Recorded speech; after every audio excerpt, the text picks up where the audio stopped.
In this unit, we look at the chemistry of acids and bases. In the image in the background here, we see a famous Canadian landmark, the Inco Superstack, which was constructed in 1971 at a cost of $25 million and is now owned by Vale Inco. Initially, the purpose of the stack was to carry sulfur oxides, which cause acid rain, away from the town of Sudbury. In subsequent years, the superstack was also fitted with pollution control measures to remove sulfur from the emissions before they were released into the environment. Some naturally occurring acids include citric acid, which is found in citrus fruit, such as oranges and lemons, malic acid, which is found in apples, and lactic acid, which is found in milk. You'll notice that each one of these molecules have a CO2H or COOH functional group, which is commonly known as a carboxylic acid functional group. Some commonly occurring bases include ammonia, NH3, sodium hydroxide, also known as lye, and sodium carbonate, also known as soda ash. Keeping in mind that you should never taste chemicals in a laboratory, some properties of acids include the fact that they have a sour taste. Also, they react with certain metals to produce hydrogen gas, and they react with carbonates and bicarbonates to produce carbon dioxide gas. By contrast, bases taste bitter and they feel slippery. Acids and bases can be described by three different theories. The first and most basic is the Arrhenius theory, which defines acids as substances that produce H+ and bases as substances that produce OH-.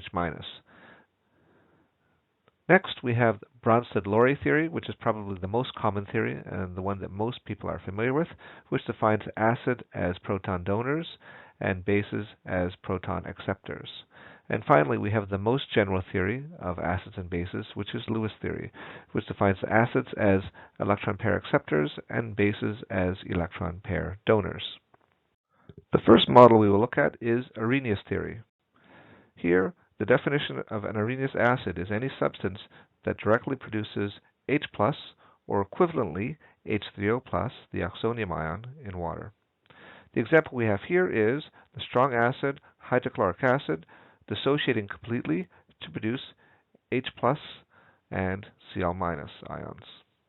Or equivalently, we can say that the strong acid hydrochloric acid reacts with water to produce H3O+, the oxonium ion, plus chloride ions. Here we have the same reaction, but represented as a ball and stick model, where we have HCl reacting with water. And here we'll notice that since HCl is the acid, it donates a proton to the water molecule to form H3O+, or the oxonium ion, plus the negatively charged ion Cl- or chloride. Here, an Arrhenius base is defined as a substance that produces hydroxide, OH- in water. And the example we have here is sodium hydroxide dissociating completely to produce sodium ions plus hydroxide ions. And here we can see the same process in our model here, where sodium hydroxide dissociates to completion to produce the Na+1 ion plus the hydroxide ion.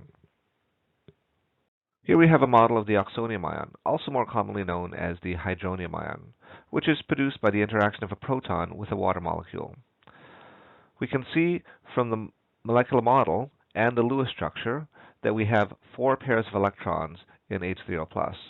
3 pairs of electrons are found between the oxygen and the hydrogen atoms,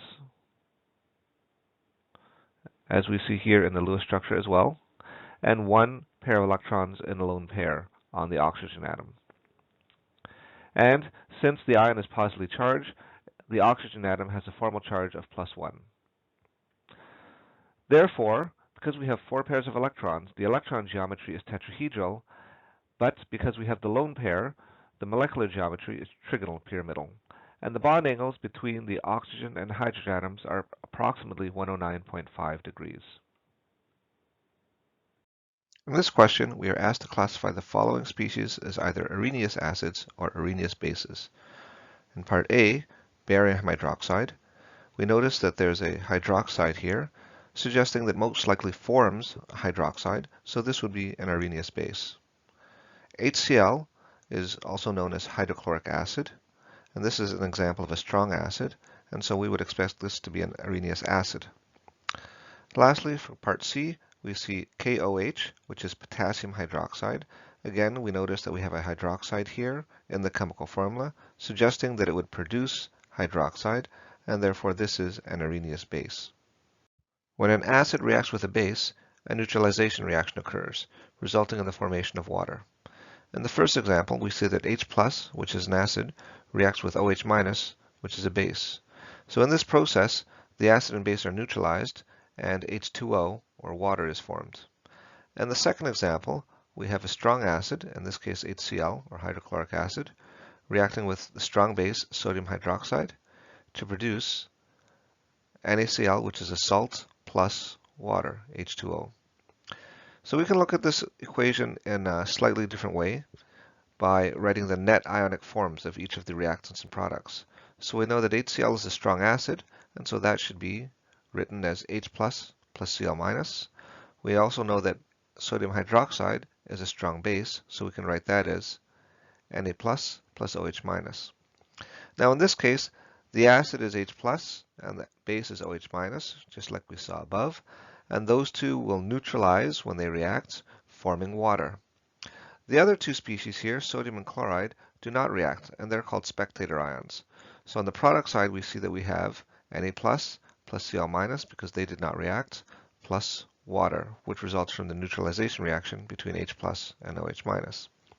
Now you see that on the left-hand side, we have a chloride, and on the right-hand side, we have a chloride. And on the left-hand side, we have sodium, and on the right-hand side, we have sodium.